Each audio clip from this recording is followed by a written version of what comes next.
Malcolm and Emma Part 2. Emma's confidence increased the last time we did this.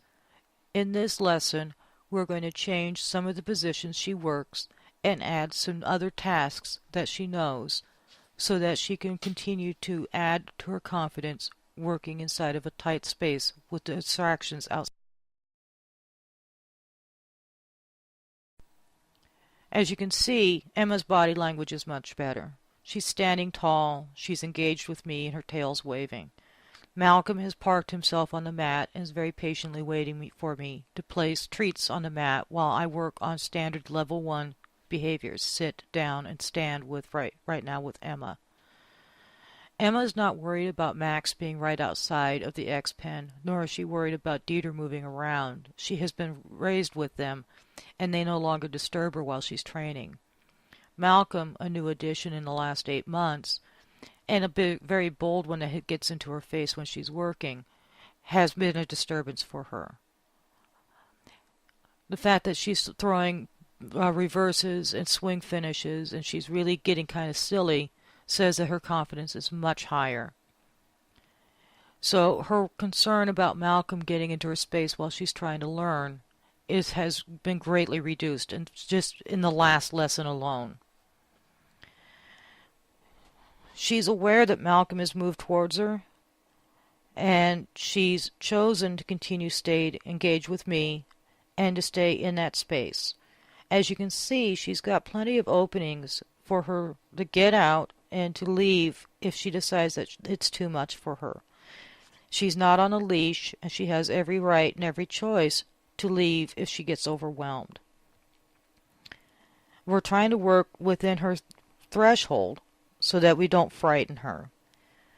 Now, I've asked Malcolm to go back to his bed, and he's done so, and I give him some treats. I was tired this day, so I wasn't managing Malcolm as well as I could have, and chaos will ensue later.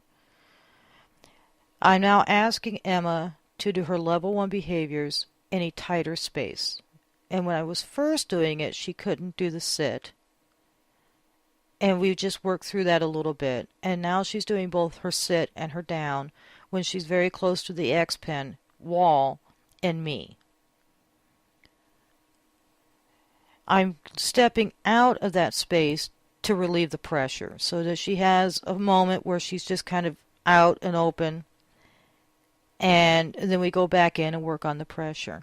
So we're working on touch now. I had her touch my hand and then touch the space, and then one of her tricks, which is shake.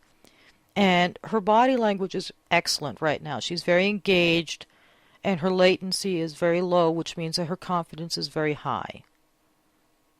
So she's doing really well.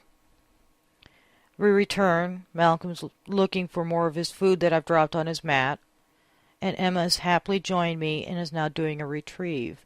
Now, what's really nice is retrieve was one of the hardest behaviors Emma learned.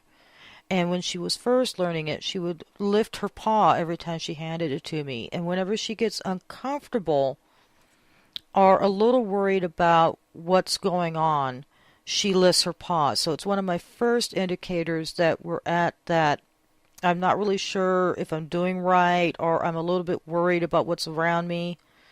And we'll see that again later. Matter of fact, she's doing it a bit right there. So when that paw lift goes away, that means that her confidence has gone way high. But she's doing a really nice job of being persistent, picking up things and staying with it. So we're right at that threshold of learning, and when we return to this, she should be a lot more confident yet again. So she's doing really well, and stepping in and out of the space is giving her that break she needs. So we're not staying for the entire 3 minutes that I work each round in that space. We're going in and out of it. I'm really proud of her because I'm dropping things right by the edge of the X pen, and it worries her to get near the wall of the X pen, and she's willing to go over there now. And right here, Malcolm is right next to her, and it never bothered her. Her body language didn't change. She didn't really acknowledge him. She kept doing what I was doing. She stayed engaged and focused. That's a really great improvement on her ability to work around distractions, especially a really big one like Malcolm for her. So she's really improving, and I'm really proud of her progress at this point.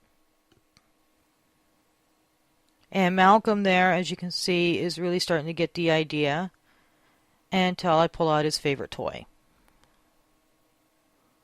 Silly boy.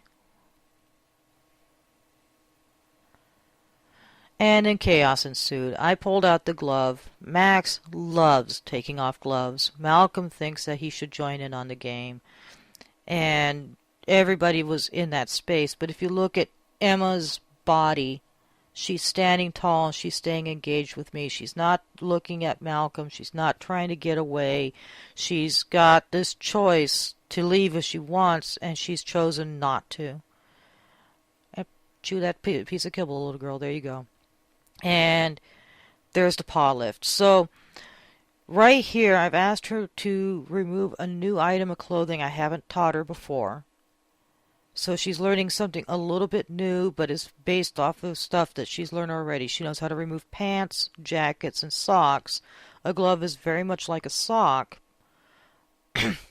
except that she's never removed a glove before. So I'm having her work on it, and she's got her back to the wall of the X pen, and that's caused that really heavy paw lift to return. And there it is. So that tells me right where our comfort level is at this point. And I just need to work with her a bit more to increase her confidence and decrease that paw lift. But she's really not paying attention to Max, Malcolm, or Dieter anymore. And she's really not paying attention to the wall of the X pen. So these are really positive signs. We've got her working on a behavior, and the paw lift could be a combination of being in the X pen doing the behavior or simply doing the new behavior. I've had it happen both ways.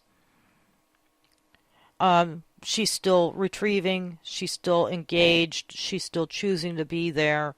Malcolm is still doing really good sitting on his mat and watching. He did a lot better in this than I remember, so I'm very proud of him. This was a hard thing for him to sit back and watch me work with another dog. We've been doing a lot of crating, a lot of sending him out to play, a lot of separating him from the other dogs while we work with a different dog. So for Malcolm, being right there and loose and making the choice to sit on the mat for him is very hard. And he's doing an excellent job of doing that choice. I think Max is hoping I drop something. And Emma is staying very engaged with me, even when Malcolm comes right in and sticks his nose in the middle of everything. She does not stop what she's working on. She's really focused on solving the puzzle I'm giving her, even with Malcolm right in her space. So before, if Malcolm got in her space, she would leave, and now Malcolm's in her space, and she's really working hard on continuing with the task asked of her. This is a huge boost in confidence and focus. I'm very proud of her and very proud of Malcolm. Great job, guys.